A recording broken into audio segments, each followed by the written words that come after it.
In a shocking move that's shaking Washington, Boeing has publicly turned against President Donald Trump, blaming his tariffs for damaging the U.S. aerospace industry. The CEO's powerful statement didn't just criticize policy, it exposed a growing crisis that could break America's place as a leader in global aviation. Overnight, Boeing's stock dropped, investors pulled their money, and warnings about major job losses started to spread. But here's where it gets even worse. Trump's tariffs, which were supposed to protect American workers and factories, may have actually forced Boeing to move more production outside the US and triggered a problem that could cost tens of thousands of jobs. What was meant to save American industry is now threatening to destroy it from within. So how did Trump's plan go so badly wrong? And what does Boeing's public warning mean for the future of American manufacturing, trade, and the economy as a whole? Buckle up, this story is just getting started. Background: the tariff war that started it all. To understand Boeing's public rebuke of President Trump, we need to rewind to the start of the tariff war that shook the global economy. Trump initiated a wave of aggressive trade policies, the most infamous being a tariff on imported aircraft parts and materials, a direct hit not only to China, but also to key US allies like Canada, the European Union, and even the United Kingdom. These tariffs were part of a broader economic nationalism strategy under Trump's Make America Great Again agenda. The rationale? Trump pitched it as a bold plan to protect American workers and revitalize domestic manufacturing. His administration argues that unfair foreign subsidies and dumping practices were undercutting US industries, especially aerospace and steel, by slapping massive tariffs on imported components like aluminum, steel, and specialized aerospace materials. Trump claimed this would level the playing field and force companies to manufacture at home, thus creating American jobs. But from the very beginning, there were warning signs that the strategy was backfiring. For starters, production costs surged across multiple industries. Boeing, which sources parts from a global supply chain to build its commercial and defense aircraft, immediately felt the pressure. The price of raw materials skyrocketed, with aluminum and titanium, critical to aircraft manufacturing, rising by as much as 30% in some quarters. That wasn't just a temporary bump, it became the new normal. Then came the retaliatory tariffs. China, the EU, and others fired back, slapping their own duties on US exports, including aerospace products. American manufacturers, who once had easy access to global markets, suddenly found themselves priced out, and Boeing lost key international contracts to European rival Airbus. Trump's trade war has already pushed companies like Boeing into a corner, and they now face a painful choice: absorb the skyrocketing costs or shift production abroad to bypass the tariffs altogether. In effect, a policy meant to reshore manufacturing was quietly incentivizing the opposite. What began as a bold promise to make America great again in the factory halls turned into a complex, expensive trade war that left companies bruised and global partners alienated. And for Boeing, the real damage was just beginning. Boeing's struggles pre- and post-tariffs.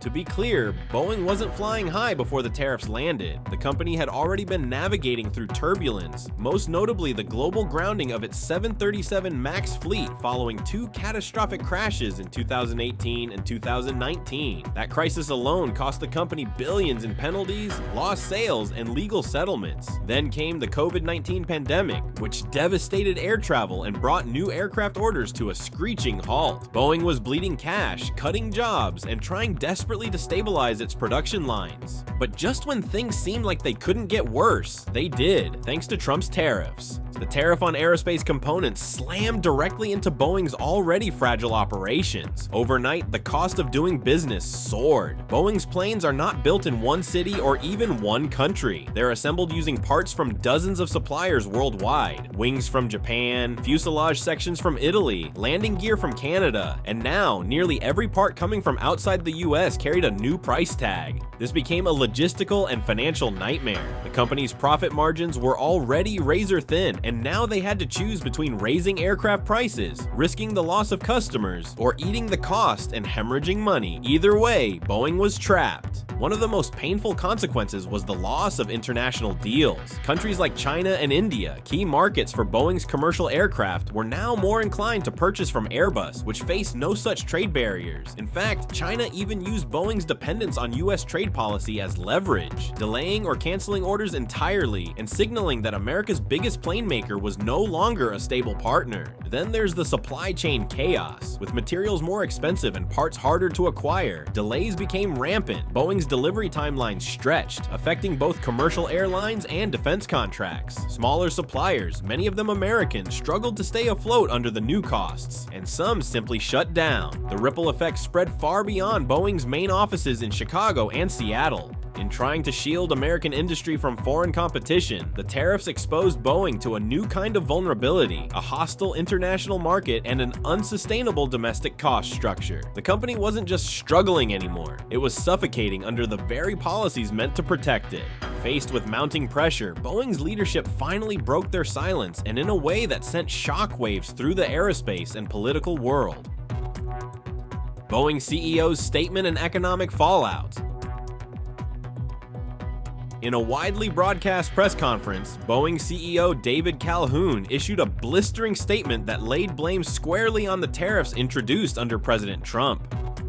Speaking to reporters, Calhoun said the tariffs were intended to protect American aerospace but have done the opposite, claiming they raised input costs, strained international relationships, and made Boeing less competitive on the global stage. He warned that if the policy remained unchanged, Boeing might be forced to relocate further operations overseas to survive in the international market.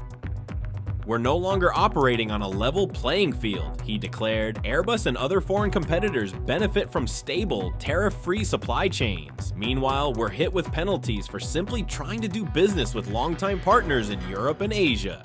The CEO's tone was urgent, but not panicked. Analysts described it as a calculated mix of desperation and strategic pressure. Desperation because Boeing had absorbed blow after blow for years. Strategic because the statement was clearly designed to mobilize public and political support against a trade policy that had backfired. "We are urging policymakers to revisit these tariffs before further irreparable harm is done," Calhoun said, framing the issue not as a political spat, but as a matter of economic survival. He did not directly name Trump, but the implication was obvious and deliberate. This wasn't just a policy critique, it was a public rejection of an entire economic approach. The media response was swift and intense. CNBC called the statement a bold pivot for an American aerospace titan that had long avoided public fights with Washington. Bloomberg described it as a warning shot that signaled deep corporate unease with the aftershocks of Trump-era protectionism. Reuters went further, labeling the speech a crack in the armor of corporate loyalty that could embolden other manufacturing giants to speak up. And then came the economic fallout. Just hours after the statement, Boeing's stock plunged by 6.2%, wiping roughly $12 billion off its market capitalization. Investors, who had already been jittery about Boeing's slow post-COVID recovery and repeated delivery delays, reacted sharply to the company's newly revealed exposure. Some hedge funds reportedly began trimming their Boeing positions within minutes of the statement. Citadel reduced its holdings, and Bridgewater Associates reportedly reassessed its aerospace portfolio. Morgan Stanley, once bullish on Boeing's rebound, downgraded the stock from overweight to neutral, citing persistent structural cost risks tied to unfavorable trade policy. In a note to clients, analysts wrote, "Boeing has made clear it can no longer absorb the financial damage of these tariffs. This isn't political noise, it's operational survival." Mods. Beyond Wall Street, the shock was felt across the aerospace ecosystem. Boeing's complex global supply chain depends on hundreds of smaller suppliers, many of whom are based in the US but rely on imported components now subject to steep tariffs. The CEO's statement sparked anxiety across these networks. One supplier in Kansas told Bloomberg that his company was already preparing for reduced orders. "If Boeing's slowing down, that means we're slowing down," he said. "We survived COVID. We can't survive this." In Wichita, local unions reported dozens of calls from workers asking whether layoffs were coming. In South Carolina and Washington, Boeing contractors began enacting hiring freezes, and some furloughs were quietly initiated. Industry insiders noted that even a short production delay at Boeing often translates to weeks or months of downtime for smaller firms. In essence, Boeing's CEO didn't just deliver a corporate update, he set off an alarm bell. His words signaled that the company, once a symbol of American industrial might, is now at the edge of a cliff. Pushed there, he argued, by tariffs that were supposed to protect it. But the full repercussion of this statement was about to hit. A political firestorm, how Washington reacted. In the aftermath of Boeing's explosive statement, Washington found itself in the middle of a political firestorm. Within hours, lawmakers were lining up to either defend the tariffs or denounce them as economic sabotage. The split fell along familiar lines, Republicans largely backing Trump-era protectionism, while Democrats seized the moment to argue that aggressive tariffs were strangling U.S. innovation and competitiveness. Senator Josh Hawley doubled down on the policy, tweeting, "Boeing should stop whining and start building. American companies need to stop outsourcing and start adapting." Meanwhile, Representative Alexandria Ocasio-Cortez fired back, posting, "This is what happens when economic nationalism meets corporate reality. Tariffs without strategy hurt workers, not help them." The White House, notably silent at first, later released a carefully worded statement emphasizing its commitment to American manufacturing strength, while also signaling openness to reviewing tariff impacts on key sectors like aerospace. That subtle shift did not go unnoticed. Analysts saw it as a potential crack in the administration's unified front on trade policy. President Trump, whose trade legacy was suddenly under national scrutiny, dismissed Boeing's statement in a Truth Social post. Boeing made bad decisions, and now they want to blame tariffs. Typical weak leadership, he wrote, adding that his policies saved American jobs and industries from foreign exploitation. But Trump's critics were quick to point out the irony. Senator Elizabeth Warren noted that the very tariffs sold to voters as job-saving tools are now linked to job losses in one of America's most iconic industries. She called for congressional hearings to examine the real economic effects of these policies, a move echoed by several centrist Democrats. On cable news, the debate intensified. Fox Business hosted a panel defending the tariffs as necessary leverage against China, while MSNBC invited economists who argued the Boeing incident proved just how flawed blanket tariffs can be when applied without sector-specific safeguards. By week's end, trade policy was back at the center of American politics, not as a theoretical issue, but as a real-time economic threat. Boeing's statement had exposed a fracture not only in the aerospace industry, but in the entire logic of modern protectionism, and the rest of the world was watching, which resulted in what came next. The global impact, competitors and trade partners react. As the US scrambled to process Boeing's fiery warning and its fallout, the international community was already responding with a mix of opportunism, concern, and subtle retaliation. Airbus, Boeing's fiercest rival, didn't release an official statement, but its stock surged nearly 4% in the 2 days following Calhoun's remarks. Investors viewed Boeing's instability as an opening for Airbus to dominate new contracts, particularly in Asia and the Middle East, where price sensitivity and delivery timelines are paramount. One European analyst noted, "When your competitor is weakened by its own government's policy, you stay quiet and keep selling." China, which had been a major target of Trump's tariffs, responded with strategic restraint. Officials in Beijing issued a statement reminding the US that unilateral tariff actions have global consequences, and reiterated their interest in stable, rules-based trade cooperation. However, industry insiders revealed that China's aviation authority had recently expedited discussions with Airbus for a long-range fleet expansion deal, one that Boeing was once favored to win. In Europe, trade ministers expressed solidarity with American manufacturers caught in the tariff crossfire, but some couldn't help pointing out the contradiction. The German Minister for Economic Affairs remarked, "You cannot isolate your economy with walls of tariffs and expect your champions to thrive globally."